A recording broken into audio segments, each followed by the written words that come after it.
And good morning, ladies and gentlemen, and welcome to this very exciting segment once again. Today we are going to be talking about APSA, the Asia Pacific Screen Awards. In this threefold series, the first part we watched was that exclusive interview with Rima Das, and thank you so much for all your comments and great feedback. Today we're going to be looking at the media call, and we're going to meet some of the nominees of the event. And this media call was again another wonderful event. Well, as you know, even this year there were so many entrants who came from all around the world to take part in this series, and we will meet some. And this is where the media call took place, and everyone's just getting set up for that. So the Asia Pacific Academy announced the first winners of the 16th Asia Pacific Awards, along with the full list of nominations ahead of the ceremony. The ceremony, which we will also look at at the unique event dedicated to celebrating the culture through screen stories. The winner of the 16th APSA Cultural Diversity Award is Rapture, directed by Dominic Megan Sangma. A rare co-production between India and China, this Garo language story explores the politics of fear in the northeast Indian village, where the community fears kidnapping and the church prophesies a period of apocalyptic darkness. In 2023, the APSA Young Cinema Award director went to Famsang for his feature Inside the Yellow Cocoon Cell. Of course, the 5 films in the running for the prestigious APSA Award are the 2 Japanese films, Evil Does Not Exist, Perfect Days, Snow Leopard, Citizen Saint, and Cars. 32 films from 17 Asia Pacific countries and the areas were nominated at the 16th Asia Pacific Screen Awards. The films from Japan receiving 11 nominations, and films from the People's Republic of China receiving 9 nominations. The film with the most nominations for the 16th Asia Pacific Awards is a total of 4. Evil Does Not Exist, from Japanese writer and director, whom we will meet in a minute. And was also nominated for Best Film, Best Director, Best Screenplay, and Best Cinematography, Yoshio Kitagawa. And he is such an humble man, as you will very soon see. So Australian Indian Radio and Brisbane Indian Times were proud to be the media sponsors and be the part of this wonderful the media call ceremony, which also took place at Hota. And we have been going there from a very long time. So let's join in and have a look at the nominees. Screen Academy. And firstly, I'd like to acknowledge the traditional owners on the land which we gather today, the Kumbari people of the Yugambeh language group, and pay my respect to elders past, present and emerging. It is my pleasure to welcome you here today to the stunning Gold Coast as we meet some of our esteemed international guests. This week, guests from more than 20 countries and areas have come together for the 5th Asia Pacific Screen Forum and 16th Asia Pacific Screen Awards, which is to be presented later today. 32 films from 17 Asia Pacific countries and areas were nominated, with films from Japan leading the nominations with 11 films, and films from the People's Republic of China receiving 9 nominations also. APSA represents quite a vast Asia Pacific region, 78 countries and areas, which is 1/3 of the Earth and more than 4.5 billion people, half the world's film. And Asia Pacific is one of the world's most diverse regions in terms of language, belief, customs, traditions and cultures. We know that real connections are forged in person, which is why we were so thrilled to welcome the region screen industry to come together here for the forum. The forum provides provides unprecedented access for the local industry to the international talent gathered here for the awards. The Asia Pacific Screen Awards and Forum are presented by the Asia Pacific Screen Academy with the support of major partners including the City of the Gold Coast, Screen Queensland, the Motion Picture Association, Griffith Film School, which is part of Griffith University. It now gives me great pleasure to introduce the president of APSA, screen legend Jack Thompson.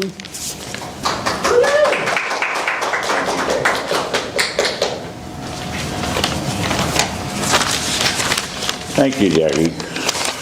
You've probably said all of the things that I'm going to say anyway, but it's my honour, really, to have been the president of APSA for 16 years now.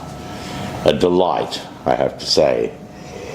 It is a remarkable cohort of filmmakers, now numbering over 1,500 members, who obviously represent the best filmmakers from the Asia Pacific.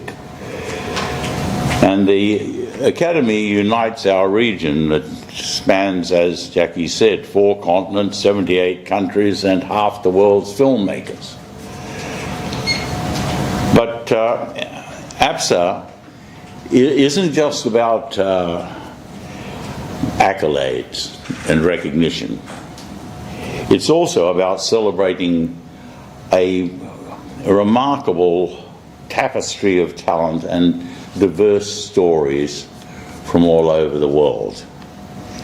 During tonight's ceremony, I look forward to welcoming this year's nominees, some of whom are here, and jury members, and I will welcome them to the APSA Academy. And I will say to them, your work isn't just a fleeting moment. Your work is a profound legacy that will continue to inspire, educate, and entertain for generations. You and your films are the torchbearers of cultural diversity, lighting the way into our future. I'm thrilled to meet you here this morning and to meet all of those who will be there this evening. Thank you. Now to introduce some of our esteemed guests. Anna Kachko is a member of the APSA International Jury who have had the very difficult job of determining the winners in our field of nominations. She is a prolific producer who has made more than 30 award-winning co-productions to her credit, screening at some of the world's most prestigious festivals. In 2023, no less than 5 of Anna's new films from Kazakhstan, Bangladesh and Ukraine were successfully presented on the international festival circuit. Incredible. Wow. One of her films from Kazakhstan is nominated in the category of Best Youth Film, and I'll now ask Anna to talk to you all. Be here. I think that APSA has been doing an amazing job, especially for the regions where I'm working with, is the South Asian regions, and I'm representing Kazakhstan here. And I know that every year there are films from Kazakhstan here, and it's a very, very important step for the Kazakh filmmakers, but also for the filmmakers from other territories. I'm very glad to be here. It's my first time in Australia. I think it's an event that is beautifully organized, and I'm enjoying every moment being here. And also, I had to watch the films that were nominated, and it was a huge pleasure to watch this best Asian films of this year, because it's really, I'm also involved in the European filmmaking, I work in other countries, but I think this Asian Pacific films and approach is very different, and I'm very happy to meet all these colleagues and to exchange ideas with people from Japan, from Singapore, from Malaysia. It's an amazing possibility. It's actually the only possibility I have personally where I can meet all these people and we can exchange our ideas. And I know that there are even new projects it's going to be born soon out of this meeting. So I'm very thankful to be here. And I think it's also a huge step for the diversity, for the, as I said, cultural exchange. And I mean, what we want, what our goal is to sustain the film industry all around the world. And I hope from this meeting there will be also cooperations and co-productions between Australia and Asia and Europe and Kazakhstan in my case. So thank you very much. What is at the heart of APSA, which is our filmmakers and forging connections, as well as celebrating cultural diversity. Writer-director Anthony Shim is nominated for Best Screenplay for his semi-biographical film Rice Boy Sleeps. The film premiered at the recent Toronto International Film Festival, where it was awarded the prestigious Platform Prize. And now, for local audiences, it's good to know that the film will be released nationally early next year through Icon Film Distribution. Anthony, I'll now ask you to tell us a little bit more about the film and its APSA nomination. Rice Boy Sleeps is a fairly small independent film that I made really with my friends and family, and it started out as just this ambitious, personal and very specific story about my experiences growing up as a Canadian immigrant in the 90s, and it's just remarkable. And I'm, to this day, I'm so astonished by the fact that a film that is so personal and specific to my experience is being so well received in various parts of the world, and that the story, people from various backgrounds and parts of the world are able to connect and relate to the story on such a personal level. It just goes to show the power of storytelling and cinema, and I'm just so honored and thrilled to be invited to a place like the Gold Coast and to something like APSA. And I never imagined or planned for this type of thing. So I'm so touched and moved to be part of this really remarkable and fun week of events and parties and festivities and the award ceremony later today. And really, people ask, do you hope to win and stuff like that? And really, yes, it's always great and it's exciting and fun to win awards, but my time here, I've learned that this experience is so much more than the award itself. I will accept it graciously if I do win. But even if I don't, it's I've met so many wonderful people and learned so much about Australia and about the film industry here, and also I've met so many people from different parts of Asia who work in this industry, and so I'm just very grateful to be a part of this, and thank you for inviting me.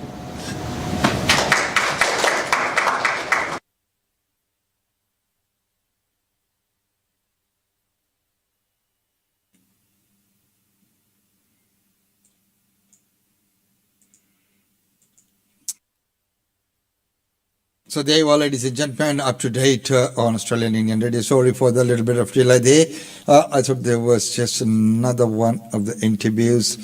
Probably didn't queue up quite well. So anyway, so this was the media call where we got a chance to meet all the nominees, and later on we were also, we had a chance to meet all the recipients, and that will be in a different show.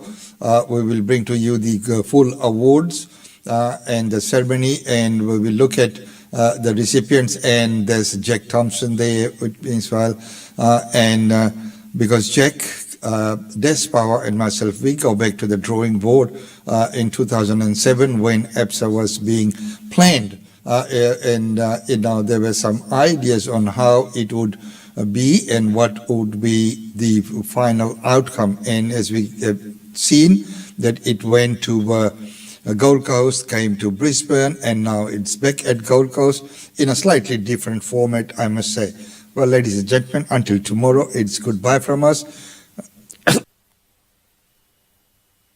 Just letting you know that tomorrow will be the last one for November. as I would be heading off to Malaysia. I'll bring some reports from there as well, and then we'll resume in December with our live coverages. I hope you are enjoying this series of AMX live presentations. And look, if there's anything that you'd like to see on the show, happy to talk to you about that. And if you are an event organizer and if you'd like to talk about an event, a pre-event, we can talk about what's going to be happening, and we can also do a post-event report on that as well. And if there's any important topic that you'd like to talk about right here in the studio, we'd love to have you in the studio, or we can even get you in via a video link if you are unable to actually attend to the studio in person as well. In person is preferred because of the sound quality, the lighting and all that. In the studio is always much better because the sound depends upon the environment as well, the acoustics and what the walls, etc., and all that ends to the complete experience, I must say. Well, ladies and gentlemen, having said that, I'd now say goodbye. Until tomorrow, we will see you then.